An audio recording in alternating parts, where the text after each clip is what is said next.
चलिए आज एक ऐसी प्राचीन संहिता के पन्ने पलटते हैं। एक ऐसी किताब जो एक नए जीवन को दुनिया में लाने की प्रक्रिया को सिर्फ विज्ञान नहीं बल्कि एक बहुत ही गहरी कला मानती है। ये है पितृत्व की आयुर्वेदिक रूपरेखा।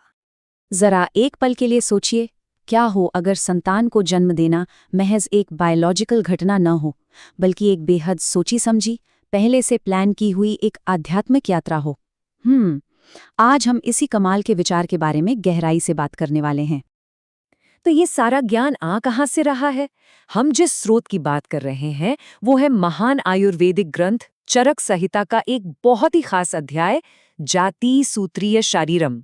आपको बता दूं, ये आयुर्वेद के सबसे फाउंडेशनल ग्रंथों में से एक है जो प्रजनन, गर्भावस्था और शिशु के जन्म पर हजारों साल पुराना मगर हैरान कर देने वाला विस्तृत ज्ञान देता है। तो ये महान यात्रा आखिर शुरू कहाँ से होती है? क्या गर्भ ठहरने से?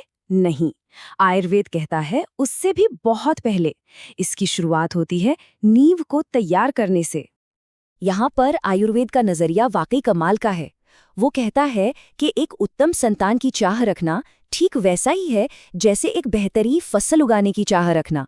और जैसे एक किसान बीज बोने से पहले क्या करता है, वो खेत तैयार करता है, मिट्टी को पोषण देता है, ठीक उसी तरह यहाँ मिट्टी है होने वाले माता पिता, उन्हें पहले खुद को तैयार करना होता है।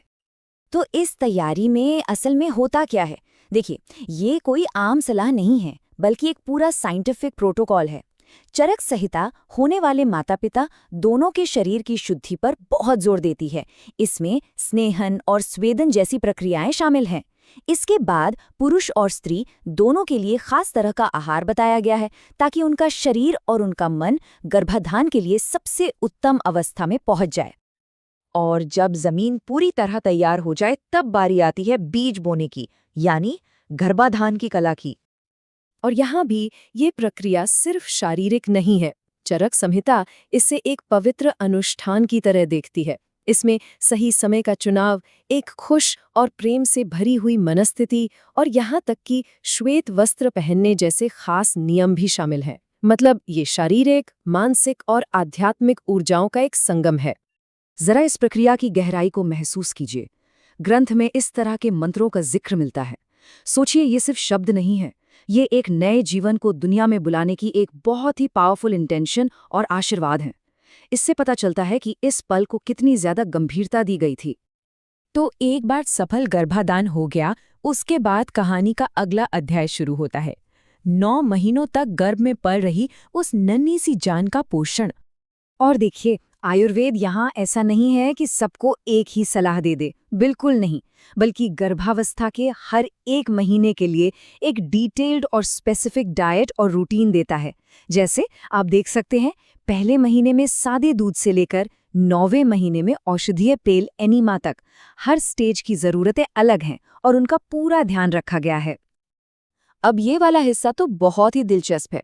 संहिता ये मानती है कि माँ के हर काम का, हर एहसास का और यहाँ तक कि हर भोजन का सीधा असर बच्चे पर पड़ता है।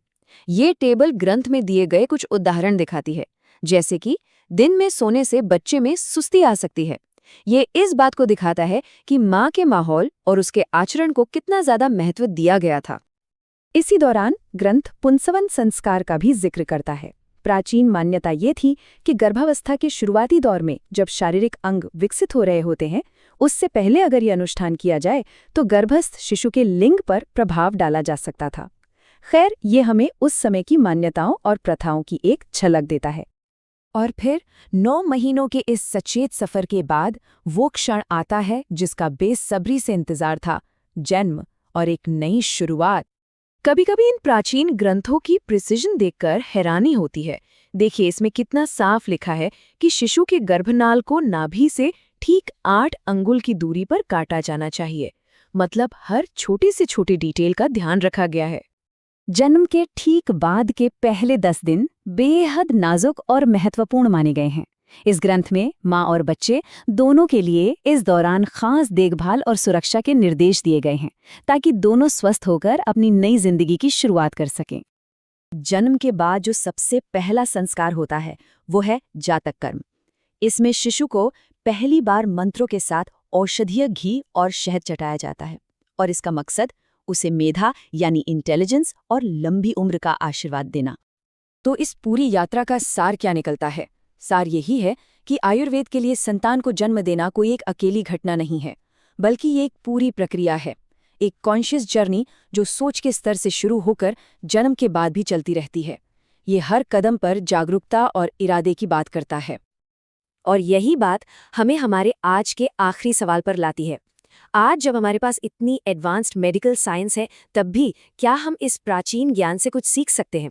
उस सोच से जो मानती है कि एक बच्चे की नींव सिर्फ डीएनए से नहीं, बल्कि उसे दुनिया में लाने की इरादे, प्यार और माहौल से भी रखी जाती है। ये एक ऐसा सवाल है जिस पर सोचना तो बनता है।